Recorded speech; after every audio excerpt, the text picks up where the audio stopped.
Tonight on Headline Humboldt, we sit down with 2nd District Humboldt County Supervisor Michelle Bushnell to talk about her service, the challenge of representing Humboldt County residents through a pandemic, and the now somewhat wilted cannabis economy. Also, the county this year registered a high number of opioid deaths, driven in large part by the increased amount of fentanyl in the local drug trade. This comes just as a settlement deal with Big Pharma worth millions is approved by the Humboldt County Board of Supervisors. Coming up next.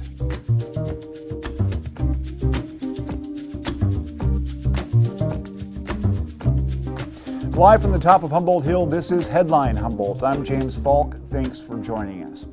Maybe it seems like a quaint idea, but our federal constitutional system was designed to lift people up from their disparate realities and boroughs across this country and fashion them into instruments of representative democracy.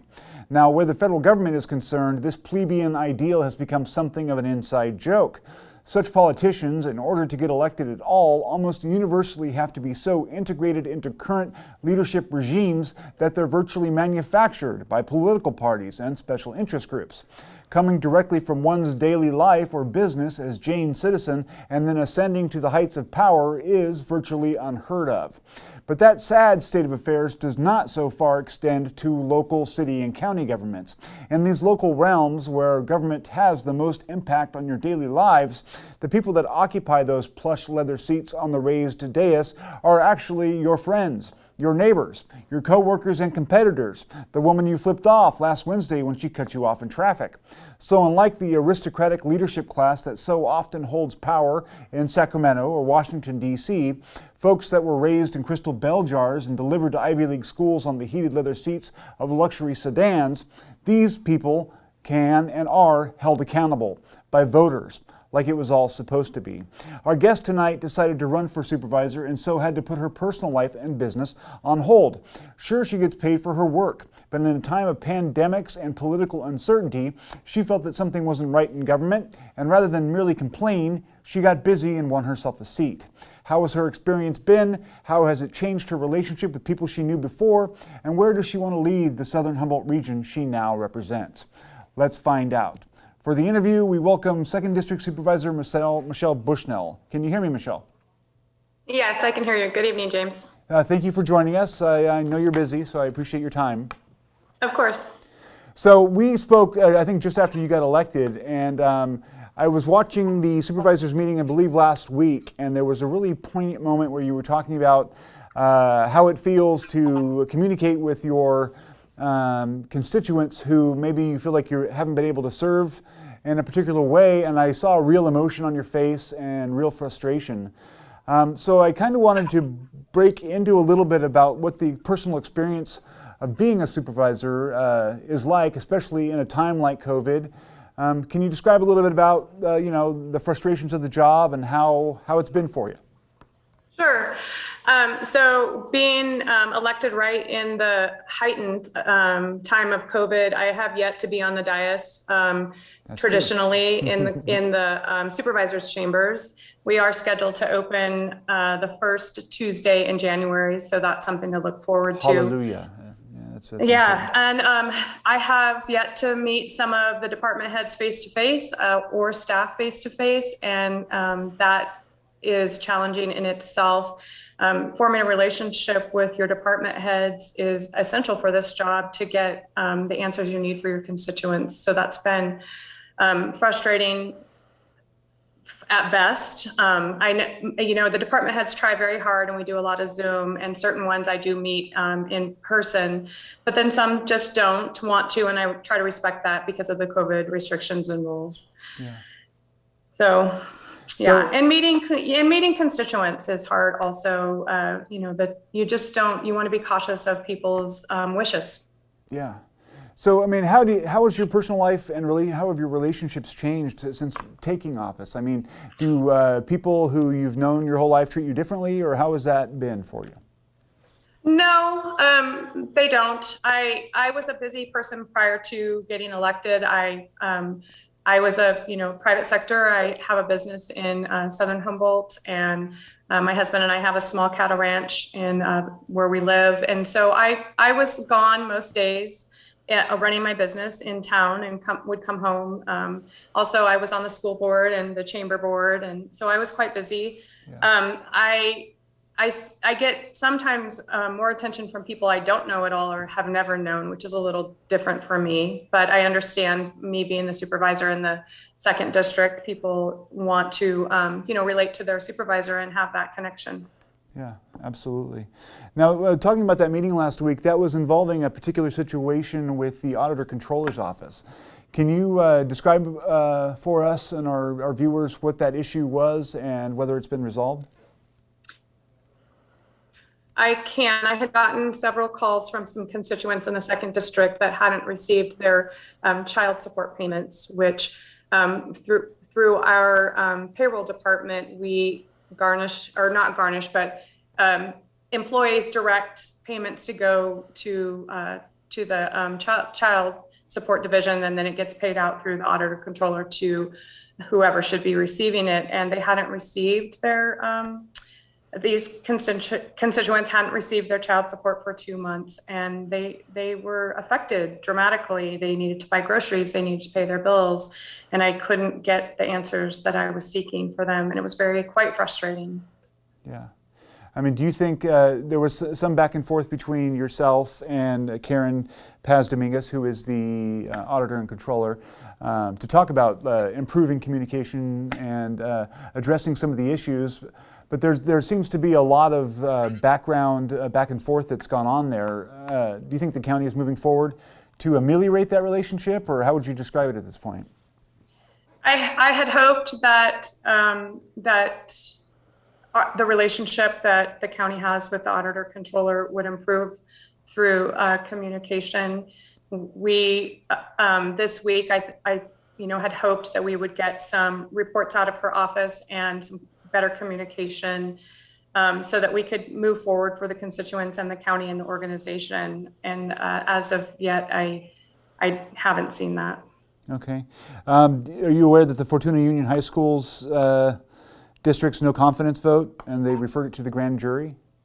Yes, I'm aware. Do you have any response to that at this point? Do you support it? I mean, what are your thoughts? I do think that if the Fortuna Union High School felt the need that they weren't getting the satisfaction that they needed from the auditor controller about their fund balances or their interest apportionments, and they weren't getting those answers, then I'm supportive of what direction they take according to what their interaction with the auditor controller has been. The report to the grand jury, that's a decision their board made, and I don't know the reasons behind it, but I know that they obviously had a lot of discussion and formulated how they wanted to deal with their frustrations with what's going on with the county. Now, one thing that's probably important for people to realize is that this isn't a regular employee for the supervisors, right? No. She's an elected official. Can you describe how that dynamic makes it a little bit more difficult to manage as a supervisor? Well, I'm not, the Board of Supervisors, as 5 of us, we're not her bosses. We work alongside with her as we're elected officials also. Mm-hmm. And so we don't have that right to direct her or make demands of her. We can request information out of her office that we need to make sure that our county is financially in the right path, or reports that we need. We can request that information from her. And so I respect her as an elected official and try to make my request as so, and not make demands on her. Absolutely, absolutely, I appreciate that. So switching gears a little bit, I mean, you represent Southern Humboldt, and obviously that's the marijuana breadbasket, or the cannabis breadbasket of Humboldt County in a lot of ways. There's been some difficulty in the legal cannabis market. There's a lot of supply in the market and prices have dropped. Do you think the county has done enough through Project Trellis and other endeavors to help prop up the industry, or should you guys do more? I think that we are trying to do as much as we can given how the market is. I do believe that the state has a play in it, where they right at the last minute with Prop 64, went away from the 1 acre cap that was supposed to be with Prop 64, and it has allowed for what I would classify as mega cultivation in other areas of California. Sure. Some people classify mega grows in our area as 5 to 8 acres, which we have 7 of those. But I would classify 90 to 100 acres in Lake County and 125 to 200 acres that are in the Santa Barbara area it's kind of as mega grows.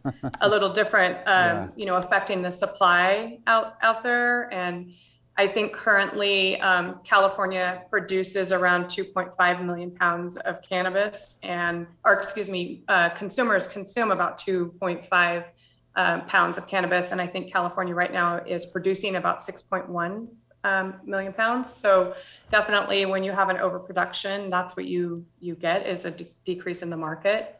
I do want to recognize that through Trellis, funds, those are funds that were generated by the cannabis industry. They aren't funds we gave them. So we are trying to put their excise tax monies back into their entity to try to make it a feasible and sustainable business going forward. Our county is dependent also on excise cannabis monies, and they put a lot into our general fund. Yeah. Speaking of that supply issue, you mentioned how much is being produced in Humboldt County versus how much is being used, and it's a sort of a classic supply and demand situation. Long term, what is the outlook on that? I mean, are there changes being made that would limit supply in the future, or maybe other markets where people within the state could look to sell their product? I mean, what do you think? I don't foresee a change. There's two things. I don't foresee a change in California or counties in a reduction. However, with the the price point that it is right now, cannabis industries aren't able to do lending, and they don't have crop insurance and those types of things because they're not federally legal. So come springtime, if you don't have your startup money, that is going to inhibit the amount of cannabis you're going to be able to produce. So I think just through what's going on right now with the price point, that possibly not as much cannabis will be grown next year starting in the spring. I don't, as a good market, our business strategy, why would you produce something you can't sell or that you're going to lose money on? Yeah. So I see a decrease that way by farmers' choice. And as far as being able to sell in a different market, I do have a lot of inquiries about selling at farmers markets or being able to have that license that allows you in Humboldt County to be the farmer, to do the drying, to do the curing, to do the selling right from your home. So I think that is something that we are looking at, trying to make it more feasible for the farmers. Yeah. When you mentioned the supply may adjust itself, I mean, are we talking about attrition or just businesses and farmers growing less? Well, I think just businesses and farmers growing less. If I'll just say, if you milk a cow, you have 50 cows and you milk, 500 gallons a week, but you're only selling, 300 gallons, you have to make a choice to not continue forward in that path or you're going to lose money, just like any other business. So I know that one of the issues is your state license. You have 2 licenses, a county license, a state license, and a state license does not allow you to follow your farm. It says actually that you have to plant your full square footage and you have to pay for that square footage. So that, does produce its own issues with the state licensing. I do know that the DCC is, I've had meetings with them, with Director Ford and Supervisor Madrone, who is on the ad hoc committee, and that we have asked them to consider, state following of your license so that the overproduction, or if the farmers can't afford or so choose not to produce as much, that can be allowed and the amounts that they would pay for cultivation fees can be reduced. Yeah. Switching gears again, the Human Rights Commission sent the supervisors a list of concerns regarding homelessness. And I also want to ask you about opioid addiction. I mean, there was a report about the skyrocketing number of drug-related deaths. But there was a particular claim that the county has missed critical deadlines required for the state's Assembly Bill 2553 program, which may jeopardize some funding. Do you know what that is exactly and what's going on there? I do, and it is something that we unfortunately we're not quite aware of and that we're rectifying. We haven't at this time seen that those funds have not impacted the funding that comes out of the DHHS. Planning and Building Department is working on a resolution for that and should be bringing it forward in early February for the Board of Supervisors to adopt. So I'm hopeful that we won't be losing that funding and that we'll be able to utilize it by this resolution. Mm-hmm. I can tell you that with the Human Rights Commission board and their list of demands, I, as a supervisor, would have appreciated a heads up that was going to be a discussion. Sure. And that they would have involved the supervisors instead of making those demands without even having any response from us or having the discussion with the supervisors. That's my personal opinion. I don't know how the other supervisors feel, but I would have appreciated that consideration. Yeah. You know, it's interesting, your district, the 2nd District in Garberville and Redway, and also the Eureka area and Arcata are pretty heavily impacted by homelessness. Yeah. Are there any things off, sort of, not to say off the top of your head flippantly, but I mean off the top of your head that the county could do more of in order to help address that issue? So since I've been in homelessness and houselessness in my district particularly is a passion of mine. My mother was homeless in the southern Humboldt area for 10 years and died on the streets when she was 49. And so I'm very passionate about trying to find resolutions for people. It's not a comfortable feeling having your loved one on the streets and not knowing if they're warm, if they clothed or fed. And with that being said, you have to have the willingness of that houseless person to want to seek that help. Sure. I have requested that currently in the southern Humboldt area specifically, we don't have a lot of shelter availability and we don't have a cold weather shelter for this coming up winter. Mm-hmm. I have been talking with Director Beck a lot so that we can try to mitigate that and find somewhere for this winter for them to be. Additionally, in southern Humboldt, there are 2 groups that work with the houseless community and are trying to actively seek some form of shelter land that they could either put a tent city on or buy a land with like a communal center building that could be a kitchen, bathroom, and then allow tent camping around. I've been in active conversations with them and Senator McGuire and Director Beck, and also have went out with them several times looking at properties that could possibly work for that. That's long-term though, that doesn't happen overnight. And the crisis with homelessness is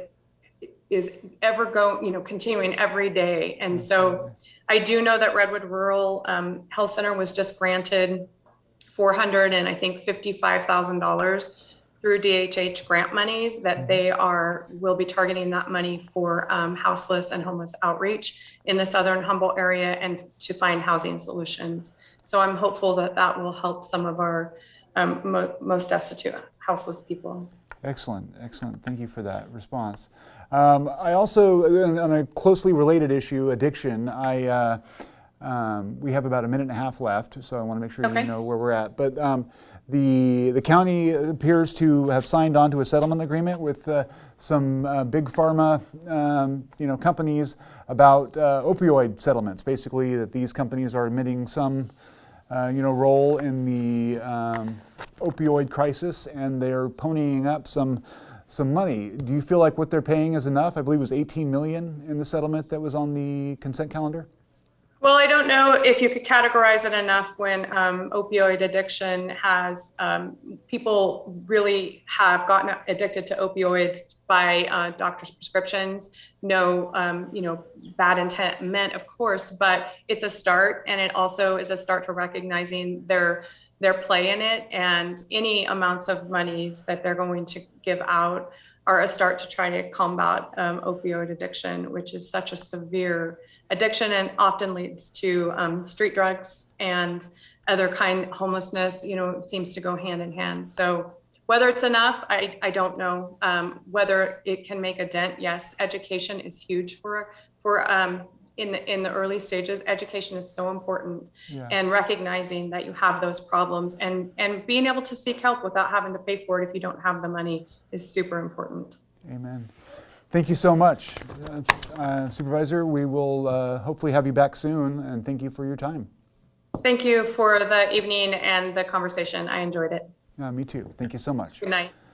We'll be right back after this short break.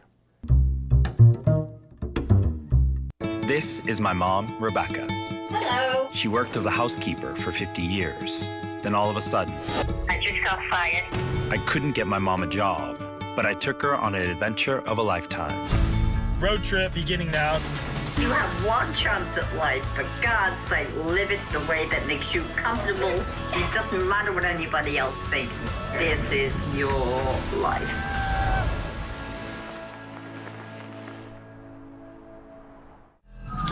In Utah, a record number of police shootings. When you start gathering data, the patterns start to become clear. It's a problem throughout our whole state. Frontline and the Salt Lake Tribune investigate training. Do not hesitate. Accountability. Sometimes police are required to use force to protect the public. And racial disparities. We want to know why police officers are using this power. Shots fired, suspect down.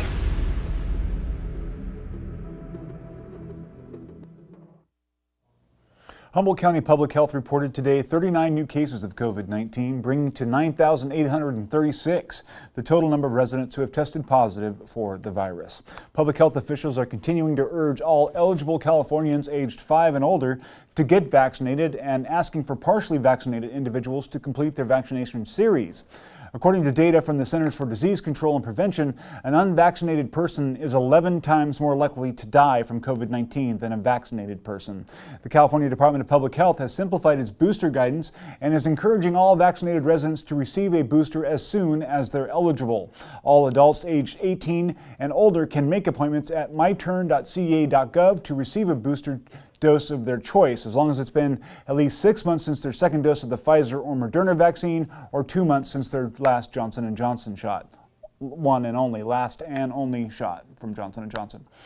A new settlement deal with Big Pharma, recently approved by the Humboldt County Board of Supervisors, promises to send millions more dollars into the region's battle with opioid addiction. We were just discussing that with the supervisor, even as local advocates point to a recent spike in overdose deaths.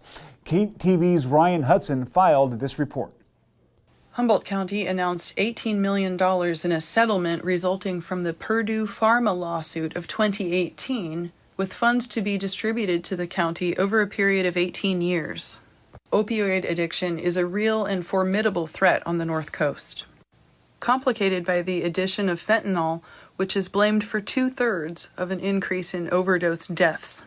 Locally, we've learned that the number of deaths related to fentanyl overdoses has tripled in the last year, going from 11 in 2020 to 33 so far this year in 2021. Jasmine Guerra, Humboldt Area Center for Harm Reduction's executive director, gave me some input. We're in consistent communication with people receiving our services. So regarding the settlement that the county just announced, $18 million over the course of 18 years, why is this important for Humboldt County families who are coping with addiction issues? Yeah, so Humboldt County we know is under-resourced.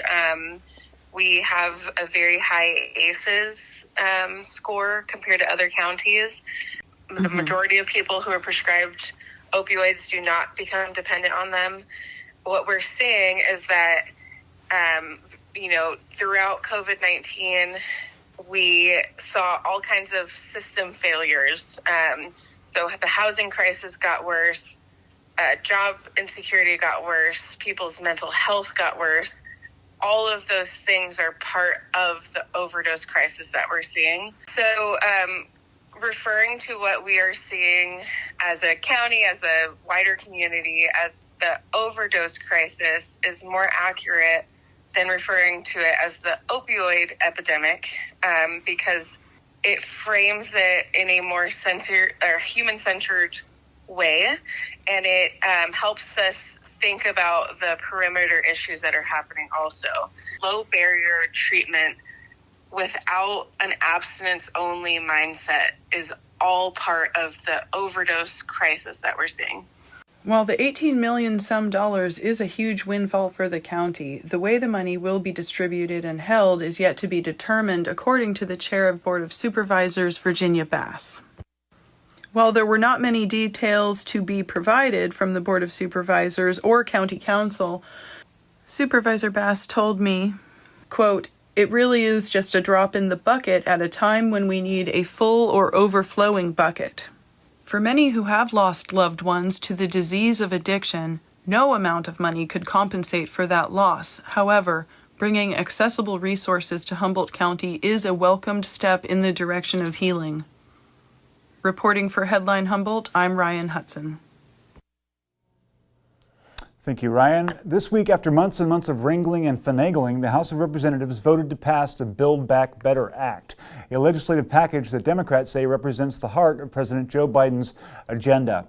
In a press release from Congressman Jared Huffman's office, the congressman said the bill will, quote, transform people's lives by lowering everyday costs from healthcare to childcare and more, fully paid for by making big corporations and the wealthiest pay their fair share of taxes. Huffman, like many other progressives, initially held back their approval on a bipartisan hard infrastructure bill so they could ensure the Build Back Better Act would get approved. The bill now moves on to the U.S. Senate for amendment and consideration. Family leave is back in. We're going to pass that out of the House of Representatives. And even though Joe Manchin has said he wants to take it out when it gets to the Senate, he's going to have to answer to the rest of the country and to his own constituents on that, because it's broadly popular. It's something that the rest of the developed world has. Yeah. I've been critical of that bill, but I've also tried to explain that there are some good things in it. And so there will be some benefits to the North Coast. Broadband internet is one of the obvious ones, but it'll be more than that. Grid resilience. We desperately need more resilience on grid, on clean water infrastructure and other investments. So, all of that is perfectly good. The problem with that bill is that it doesn't do much at all on climate, on emission reductions. There's some on resilience. The grid investments will help us once we pass the Build Back Better Act. That's where the climate piece is, and all the tax credits and other investments for bringing clean energy onto the grid. Before we go tonight, I'd like to remind folks that this program, indeed our whole program schedule, doesn't come cheap. If you're not a member now, please consider joining the KEET team and becoming a member. Also, there's going to be a small online auction for KEET starting on Monday, November 15th and ending on Tuesday, November 30th. A number and variety of gift certificates are available just in time for the holidays, so it's easy shopping. You can support KEET and get the gifts you need for your loved ones. Stay tuned, stay informed.